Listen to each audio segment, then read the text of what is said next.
ملت ٹائمز میں خوش آمدید۔ نارتھ غزہ میں اس وقت جشن کا ماحول ہے کیونکہ 4 لاکھ فلسطینی اپنے گھر واپس آ چکے ہیں۔ اقوام متحدہ نے بھی ایک ڈیٹا جاری کیا جس کے مطابق 3,75,000 فلسطینی غزہ پٹی کے نارتھ میں پہنچ چکے ہیں۔ وہ اپنے علاقوں کی، اپنے گھروں کی نشاندہی کر رہے ہیں، جشن منا رہے ہیں، اور ٹرمپ کی دھمکی کا بچہ بچہ کی طرف سے جواب دیا جا رہا ہے۔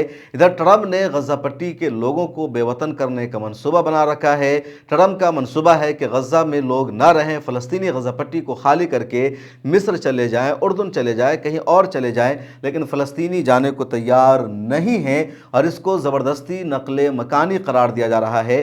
ٹرمپ کا یہ جو منصوبہ ہے بین الاقوامی قوانین کی خلاف ورزی ہے، انٹرنیشنل کورٹ آف جسٹس کی خلاف ورزی ہے، اور پوری دنیا ٹرمپ کے اس اقدام کی مذمت کر رہی ہے۔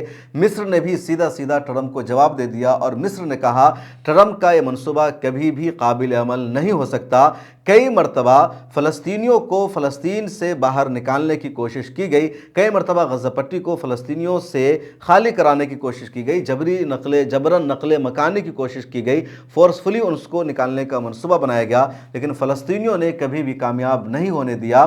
اسرائیل کو پیچھے ہٹنا پڑا اور اس مرتبہ بھی ٹرمپ کی یہ جو کوشش ہے کامیاب نہیں ہو سکتی ہے۔ کئی ماہرین نے بتایا کہ یونائٹڈ نیشن کا جو پورا چارٹر ہے تو اس میں آرٹیکل 49 ہے، اور اس میں واضح طور پر کہا گیا ہے کہ کسی بھی کمیونٹی کو، کسی بھی قوم کو زبردستی کوئی بھی علاقہ خالی کرنے پر مجبور نہیں کیا جا سکتا ہے۔ کسی بھی قوم کو اپنا ملک زبردستی خالی کرنے پر مجبور کرنا یہ کرائم مانا گیا ہے، جرم مانا گیا ہے، اور یہ انٹرنیشنل جرم ہے۔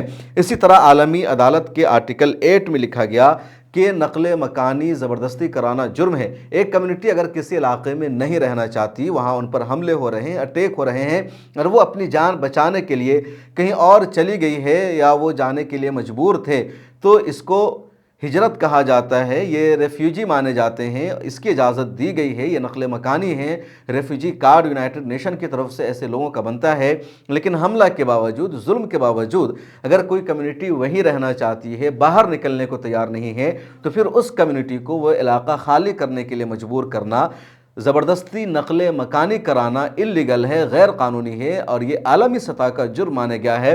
نہ تو یونائٹڈ نیشن میں اس کی اجازت دی گئی ہے، نہ انٹرنیشنل کرمنل کورٹ میں، نہ انٹرنیشنل کورٹ آف جسٹس میں، اور ایسا کرنے والے ہی مجرم مانے گئے ہیں۔ ٹرمپ کا جو منصوبہ ہے اسرائیل کا ساتھ دینے کا اور فلسطینیوں کو بے وطن کرنے کا، تو حماس نے، فلسطین کی تنظیموں نے اس کو سیدھے سیدھے مسترد کر دیا ہے۔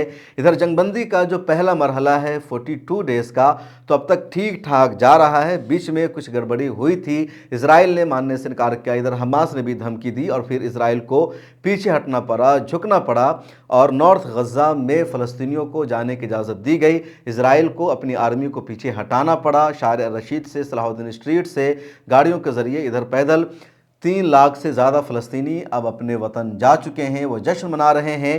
جنگ بندی کے دوسرے مرحلہ کے لیے بات چیت کا دور اب جلد ہی شروع ہونے والا ہے۔ کہا یہی گیا تھا کہ 42 ڈیز کا جو پہلا مرحلہ ہے تو 16 دن گزر جانے کے بعد دوسرے مرحلہ کے لیے بات چیت ہوگی، اور 16 دن ہونے کو ہے۔ اب تک 7 اسرائیلی ہوسٹیج کی رہائی ہو چکی ہے، اور اس کے بدلے میں 290 سے زیادہ فلسطینیوں کی بھی اسرائیلی جیل سے رہائی ہو چکی ہے۔ اور حماس نے اس دوران دل جیتنے کا کام کیا۔ حماس نے جس طرح اسرائیلی ہوسٹیج کو رہا کیا ہے، ان کو جس طرح سمان دیا ہے، جس طرح ان کا احساس کیا ہے، ان کو گفٹ دیا ہے، اور جب آرمی کو، جو آرمی خواتین تھی اسرائیل کی، ان کو ریلیز کیا حماس نے، تو پبلک ایونٹ کے ذریعے کیا گیا، فلسطینی جھنڈا لہرائے گئے، تو اس نے حماس کی امیج کو بہت بہتر بنایا، اور دنیا بھر میں اب حماس کی تعریف ہوئی، اسرائیل کی بدنامی ہو رہی ہے، اور یہ وہاں کی تازہ ترین اپڈیٹ ہے۔ مجھے دیجیے اجازت۔ ملت ٹائمز کو جاری رکھنے اور مضبوط بنانے کے لیے ہماری آرتھک سہایتا کیجیے۔ یہ ایک آزاد میڈیا ہاؤس اور کمزوروں کی آواز ہے۔ آپ ہمیں دیکھیں، سنیں، پڑھیں اور ہر مہینے زیادہ نہیں، صرف 100 روپے سے مدد کریں۔ ڈیٹیلز ڈسکرپشن میں موجود ہیں۔